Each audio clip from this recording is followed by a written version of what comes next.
Hey, Shalom, this is your brother Yuanathon. First and foremost, I want to give all praises to the Most High, Yahweh, Bahashem, Yahushai, Bahashem Rakakwadash. I want to give double honors to the apostles and the elders of Great Millstone. And I want to say Shalom to all the brothers and, of course, the few sisters who are pursuing this truth in sincerity. All right, may the blessing of election be upon your house. Last night at camp, the guy Jesus is the Word came up, and scoffed. And he was trying to key in on baptism, all right? And we expounded to him this. Let me actually get it really quick. We expounded to him that there was a higher baptism than the baptism of John. John's whole purpose simply was to make straight the way, the coming of the Lord, all right? That was his purpose. So he even said that I'm baptizing you with water, but there's one greater than me coming to baptize you with fire, all right? The washing of the word. Okay, let's get that really quick. And when you deal with Christians, man, a lot of the times the conversation isn't going to truly revolve around salvation, how the kingdom of heaven is going to be established. Because we started going to the kingdom of heaven. We brought the throne of David and how it's synonymous with the kingdom of heaven. Because when you bring the throne of David, then you have to ask yourself, well, how was the, kingdom of throne of David, when he was ruling, how was things being orchestrated? And how did they deal with the heathen? Was there tolerance for another way outside of the Lord's way? No, So let's get it. I'm gonna touch every point, right? Washing up the word. This is Ephesians 5 and 26. It says that he might sanctify and cleanse it with the washing of water by the word. Okay?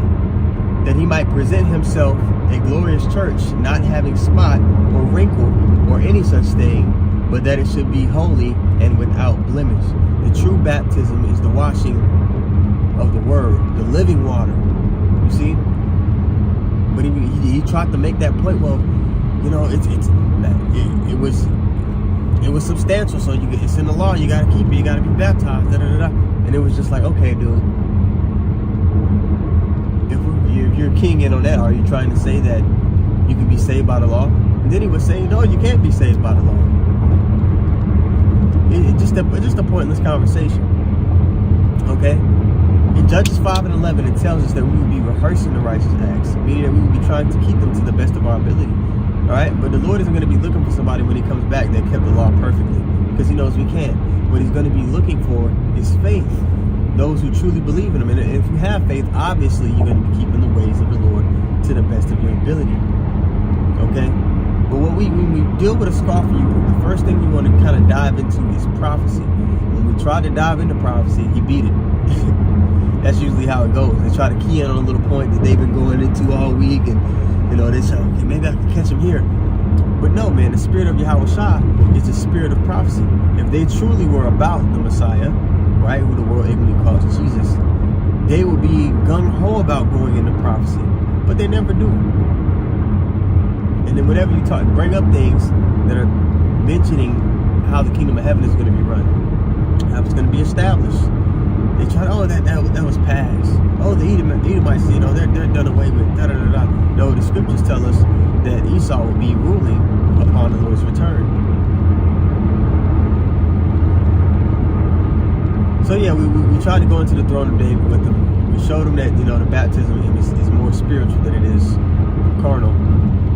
And once we started to try to dive into prophecy, he beat it. But the kingdom of heaven, right, is a 1,000-year period where there has to be a big correction going on, because these nations, they've learned all of these ways that are contrary to the ways of Yahweh. So there's going to be a rod of iron synonymous with the ruling of the kingdom of heaven. The Lord told us he's going to give us the heathen for thine inheritance. Okay? Everything that our big brother receives, is going to share it with us. All right, let's get that rod of iron.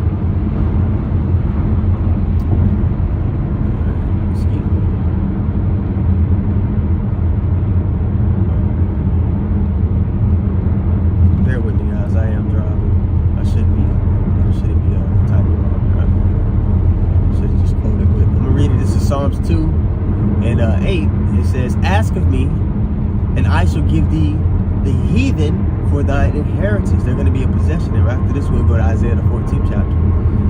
And the uttermost parts of the earth for thy possession. Thou shalt break them with a rod of iron. Thou shalt dash them in pieces like a potter's vessel. Question: when were we given the uttermost parts of the earth in dominion over them? When did that happen? Because we're in the uttermost parts of the earth right now. The Americas, where Judah and Israel are oppressed together. Before the kingdom of heaven, is established, the Israelites would be delivered from a captivity when Judah and Israel, all 12 tribes, are oppressed together. When did that happen? It's happening now. You see? Let's continue on here. Verse 9. Thou shalt break them with a rod of iron. Thou shalt dash them in pieces like a potter's vessel. Okay? And primarily that's going to be the nation of Edom. In Psalm the 83rd chapter, it gives you a list of all the nations that were confederate against the nation of Israel. Also, when you go to Lamentations, the 4th chapter, let's go there really quick. Because of course, you can read, you can go to of Edom, that dwelleth in the land of Uz. The cup also shall pass through unto thee. Thou shalt be drunken and shalt make thyself naked. Okay, then you link that up with the book of Obadiah. Okay, the punishment of thine iniquity is accomplished, O daughter of Zion. He will no more carry thee away into captivity. So that's what, before the kingdom of heaven is established, the Israelites are going to be delivered out of their last captivity. We're in captivity right now. And when you bring that point up with a Christian, you're going to have to go down through prophecy and prove that the children of Israel are the so-called Black, Latino, and Native Americans. But that's also pretty easy when you just go into the fact that, hey, the people over there in the land today, they fit none of the prophecies. When we return to the land, it's prophesied that there would be no more war upon the earth. Nations wouldn't learn war anymore, pursuant to Micah 4 and verse 3. It's the opposite of Joel, the 3rd chapter. Right? But it's like when you start talking to a Christian, their foundation of understanding is so flawed. There's so many lies that they cling unto to elaborate on the scriptures that it's damn near, it's possible, but it's damn near impossible to really stay on a single topic when you start breaking things down to a Christian, because there's so many lies. When you bring up particular points, you're gonna have to explain it. You gotta explain why you're saying it. It's like, that's why it's divine intervention that we even got the understanding, because the Lord pulled us out of all of those lies. It's really divine intervention that we're able to comprehend the Spirit. That's why it's clear that the Lord has to choose you. You can't choose it for yourself. All right? Excuse me, guys. I'm trying to figure out where this GPS is taking me. Okay. I see these people are driving. They're just driving crazy. Okay, so let me finish this off. Verse 22. The punishment of thine iniquity is accomplished, O daughter of Zion. He will no more carry thee away into captivity. He will visit thine iniquity, O daughter of Edom. He will discover thy sins. And then we know when we go to 2nd Ezra 6.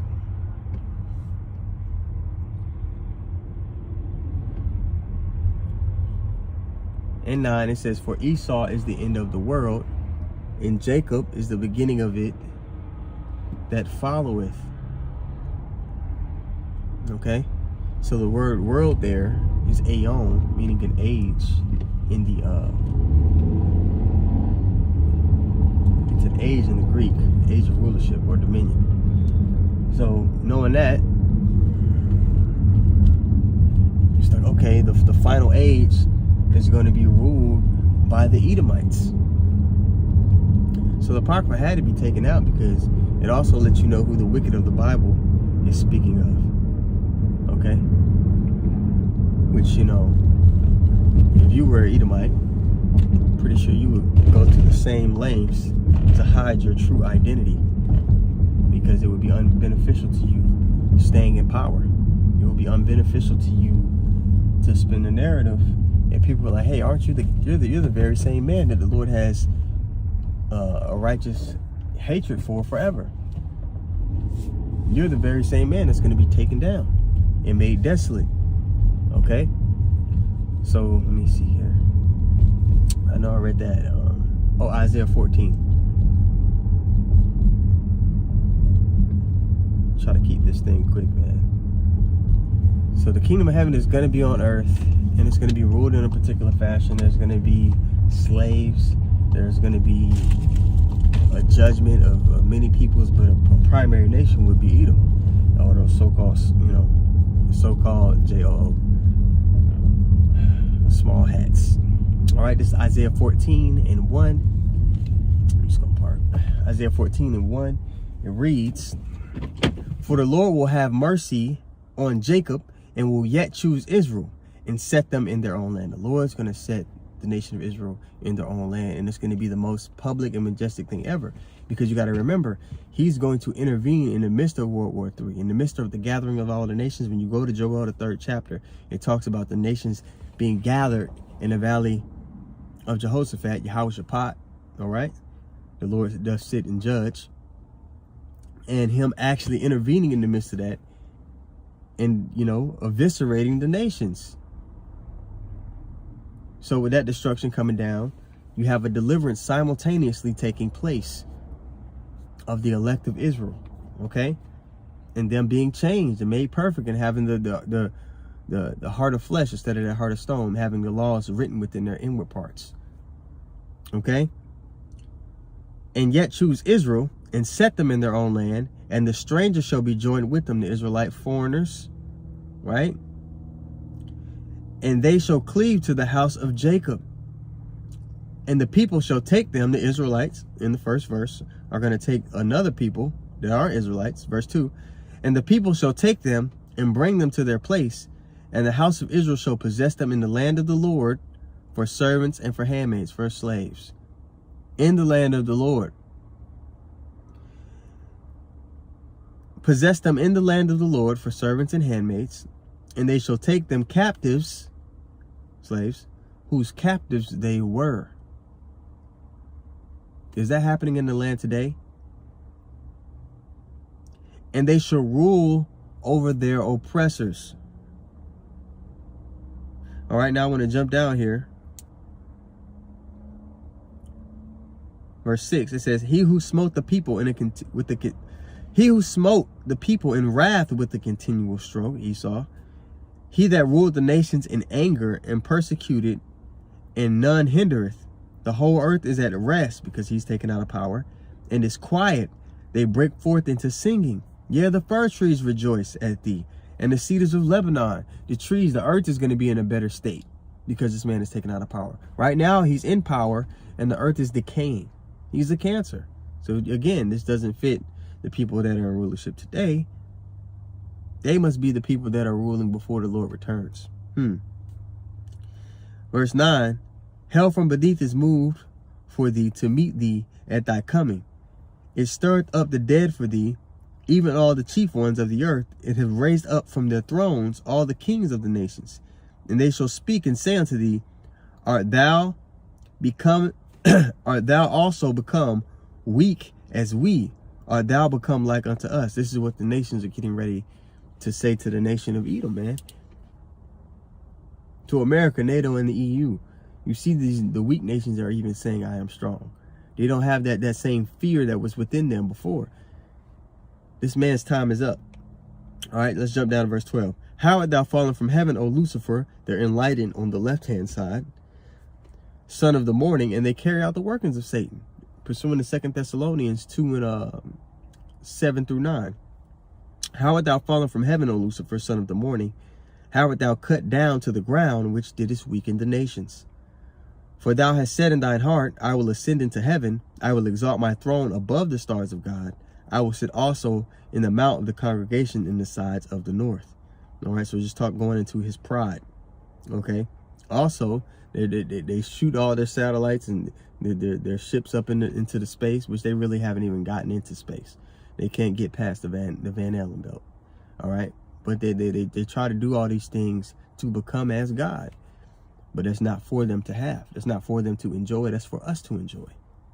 You see, so just a quick recap, and I'm gonna upload I got the actual clip. It's uploading on my computer. It's gonna take a while, so should be up by the end of the day. I'll premiere it, and you'll see like there's all the flaws in their understanding, you know. So these scoffers are low level, man. The Christians are low level, and at this point it's basically a kind of, okay, we'll see, because we're speaking about prophecy and the words are speaking when we bring them out, because you can clearly see what we're bringing out is happening. The only thing the Christians have is to latch on to us. So with that being said, man, Abaratazah, the lesson was edifying. I know I was driving. I didn't get to go into as much detail as I would have liked. But, you know, Lord willing, you got something from it. I want to give all praises once more to Yahweh, Bahashem, Yahushai, Bahashem, Rakakudash. I want to give double honors to the apostles and the elders of Great Millstone. And I want to say shalom to all the brothers and, of course, the few sisters who are pursuing this truth in sincerity. All right? May the blessing of election be upon your house. Shalom.